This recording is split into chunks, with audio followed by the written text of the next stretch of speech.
A price would be nice, a chance to pre-order it would be nice, but I just want to see it. I just want to know what it looks like so I can dream about it. This is the biggest one, so we'll start with this. This is Sony is planning a PS5 conference for as early as next week. So this is still rumored, but it seems like this one is getting a lot of attention. A lot of people are talking about it, especially Jason Schreier, who's kind of like the go-to for a lot of this new stuff. He's now at Bloomberg. So the article is from Bloomberg. Jason Schreier and Takashi Mochizuki have the details. Sony Corp is planning a digital event to showcase games for its next generation PS5 console that may take place as early as next week, according to people with direct knowledge of the matter. The virtual event could be held June 3rd, though some people also caution that plans have been in flux and the date may change. Other PS5 events may follow in the coming weeks and months, and Sony is not expected to reveal every essential detail on the console during its first presentation. How do you feel about this? I know we kind of talked about cracking that week of Last of Us 2 launch week to kind of like keep this whole thing with PlayStation going, but maybe it's earlier to bridge before that to just keep that momentum, and then you drop The Last of Us 2, and then it's off to the races. Yeah, I think as long as I think any time now, I think with Last of Us 2 being, 3 weeks away tomorrow? I think it'd be 3 weeks tomorrow.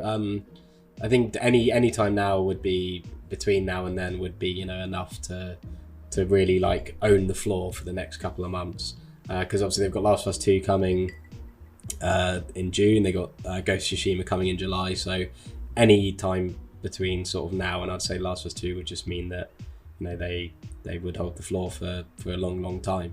But if they do that and it's still not quite satisfactory in terms of what they show, then it could have maybe negative effects. Right. But it's exciting. I just want to see the box. That's all I want. I don't need a release date because holiday 2020 is enough for me. A price would be nice, a chance to pre-order it would be nice, but I just want to see it. I just want to know what it looks like so I can dream about it. Yeah, I think you're right. It would be good to get the price out there, but maybe you do wait a little bit longer till August. I think that's fine.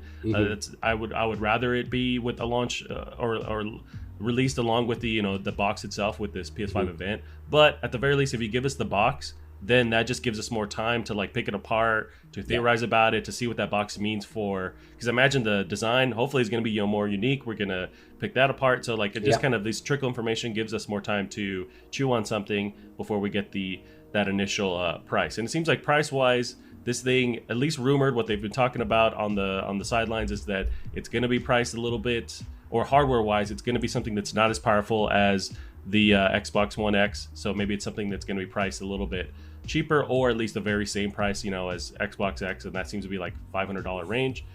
So we can assume it's around that same price. But get the box out, and also some games. Like we're kind of overshadowing the fact that like to see some legit first party titles is going to be awesome. Yeah, definitely. You're hoping to see like your Spider-Mans, your Horizons, maybe a Killzone. I'd as much as I'd love to obviously see some anything to do with Spider-Man Horizon, I'd love to see either a new IP or a returning IP. Resistance I think would just be the perfect thing to show.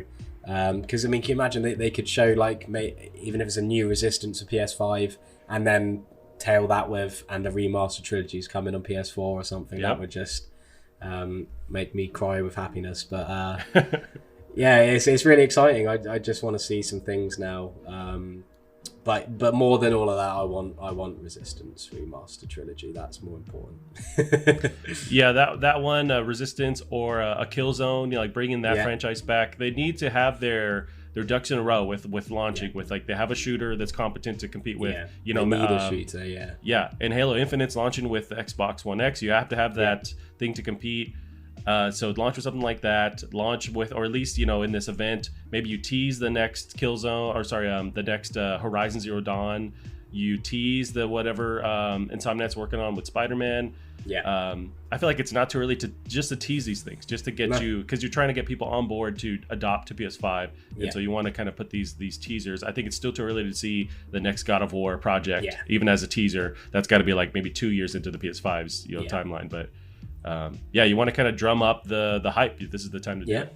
Yeah, definitely. And I think a shooter is really important with Halo. I see a lot of like people talking shit about Halo online, about Halo Infinite, because they haven't shown much off about it or talked about it. But it's Halo. They don't need to. They don't need to show anything Right. off. I'm sure it's going to be awesome, and it seems and the way they've been talking about it, it sounds like that they're really trying to, you know, reboot it and bring it back to its sort of former glory. So that's going to be a real seller for Xbox.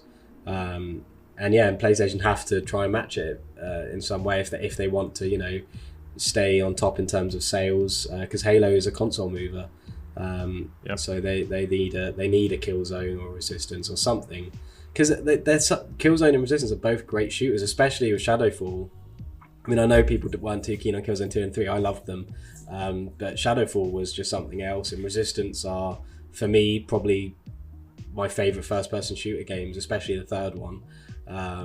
So they've really got something there, but they just seem to be focusing more on these story-heavy third-person games, which are fine, but they need a bit of versatility, a bit of what's the word? It's a really simple word as well. Variety, maybe a little bit, or that's the word. Yeah, variety. Yeah.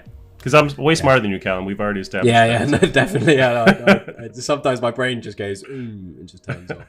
That's my constant state of my brain. It's just just. I think it's this heat. It's just I think my brain is like melting out my ears. Yeah, dude, whatever. It's like 60 degrees over there, and you're complaining about the heat. It's hot. Okay. Like, I got this brown skin for a reason. I'm living in the sun, man. Come on.